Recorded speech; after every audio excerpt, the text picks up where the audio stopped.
In this next clip, we're going to discuss utilizing the feed table. SheepBytes comes with a standard feed table where the nutrient values are for typical or average feeds. Starting from the ration page, click on the Feeds button to take us to the feeds table. We've got a number of different groups or categories in the feeds table: byproduct feeds, chaff, fats, grains, even an analysis for sheep's milk, as well as minerals, vitamins, supplements, etc. The feed table normally lists the first 6 or 8 ingredients that we would see in a feed. And if you want to see the trace minerals levels that are in these average analysis, you can click on or toggle on and off that particular little box there. So by clicking there, you can see that the full feed table then, all the columns populated, comes into play. And scrolling back and forth, you can see what levels are there. Again, this is just the average feed table that's in the library and not any custom feeds at this time. However, I have created a few custom feeds, and one of them was that 1-to-1 mineral. When we click on the mineral part of the table, you can see that the custom 1-to-1 mineral shows up first. You can also note that that's in green. The rest of the feed ingredients there are in black. You cannot permanently modify or change anything that's in black. You can only change and modify things that you have created or edited from the feed table.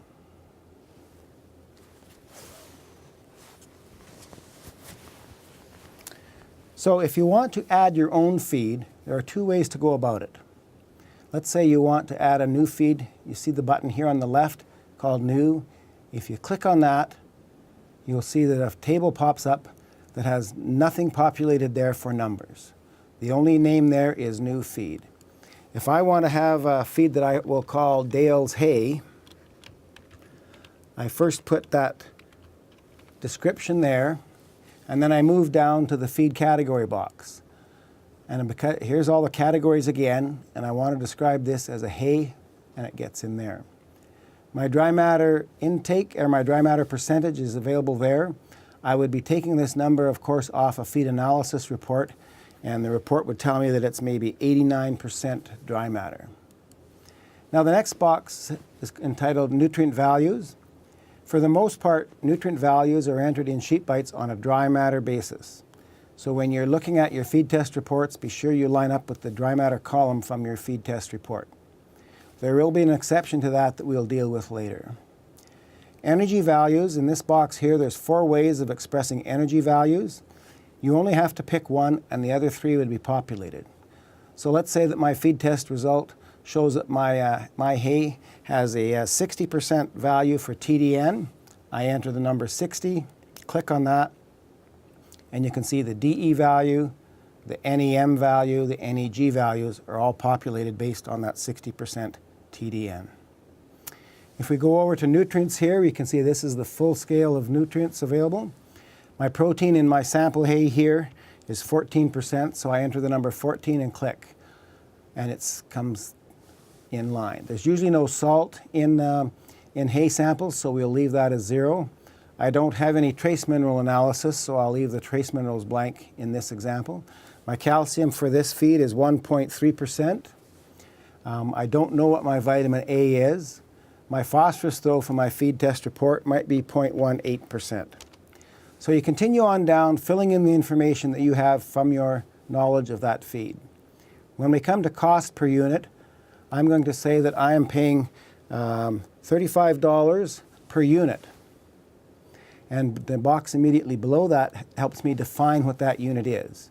In this case, $35 is for 1 bale of hay, and so I need to know what my weight of my bale is. In this case, I will assume that it's 1,400-pound bale, and I'll put that number in there, 1400, and touch enter.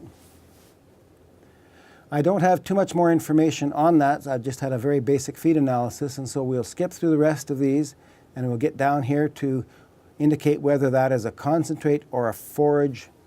And in this case, it's a forage, so we have to get the drop-down menu, click on forage. And now we're going to hit create, and we've now got a new feed on our feed table that comes in right at the top called Dale's Hay. And again, you'll see that it's green as opposed to any other color. Here's the hay portion of the table, and again, there's the Dale's Hay right at the top. So that's a way to enter feed analysis values that you may have available to you to get your feed into SheepBytes and into SheepBytes so that it is available to you. Now, the way I prefer is actually a little bit different. I think we should take advantage of the average analysis in this table to populate those areas of our knowledge that we don't have on our feed test. So let's say I've got an alfalfa early bloom hay, and I want to, I've got some analysis on that hay that I want to put in there, but I want to use the average analysis where I'm lacking. So in this case, I click beside the alfalfa hay, and I want to edit that. So I go up here into the button that says Edit, the one with the little pencil beside it, and I click on Edit. Up pops the analysis for that average alfalfa early bloom hay. First thing I want to do is call it, in this case, we're going to call it Pete's hay, because I've bought it from Pete. It's an alfalfa early bloom, but I want to be able to identify that, and I've got a feed analysis for it. In the case of Pete's hay then, instead of 87.9, which is the average default, in fact, his hay is a little bit drier than that. It's 89.5%, so I can put in that number there. Again, this would be from my feed analysis report. My feed analysis report indicates that it's actually 62% TDN, and so I put in 62 in that box, replacing the number that was there. My protein, again, is a little bit higher than the average of 18.2. In this case, it's 19% in Pete's hay. I enter that, and we move on. And so I've got a calcium value and so on. In this case, Pete's hay is 1.8% calcium, and we can carry on. So this allows me to have the average analysis there and be useful to me when balancing the ration, but having the specific analysis for my hay based on my test analysis. Again, once I'm finishing editing this or creating Pete's hay, I have to remember to touch the Save button, and there it pops up in my analysis at the top of the table, Pete's hay. So there we've got Pete's hay, we've got Dale's hay, and we've got all the other averages. And again, you can't destroy or remove the average analysis that's in there. You can only play with what you've got and what you've added there. If I want to take out Dale's hay now and remove it altogether, I put a check mark in that box, and I can go delete, and it asks me if I'm sure I want to get rid of Dale's hay, and I can say yes, and immediately Dale's hay is gone from our available feeds. Now, the one thing to think about is, in terms of feed additives or adding feeds to the table, is your commercial feeds. In the case of commercial feeds, we have actually got the as fed values as opposed to dry matter values. The label on a feed tag will be on an as fed basis. So for example, let's go and look at the ABC lamb supplement here. I want to edit that one. And if you take a look at this, all these, again, it says all the nutrients must be entered on a dry matter basis. However, we can go right to the feed label, and by selecting as fed basis, we can then put those numbers in on an as-fed basis.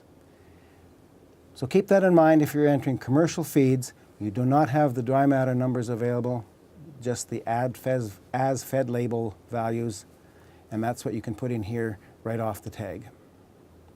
Again, we can save that. Interesting though, when we come back to edit it by this method, they've all converted back to a dry matter basis. So SheepBytes likes to work and think on a dry matter basis, but it will allow you to enter commercial feeds on an as-fed basis using that technique. Let's go back to the ration page now, and in the next video we will formulate a more complex ration.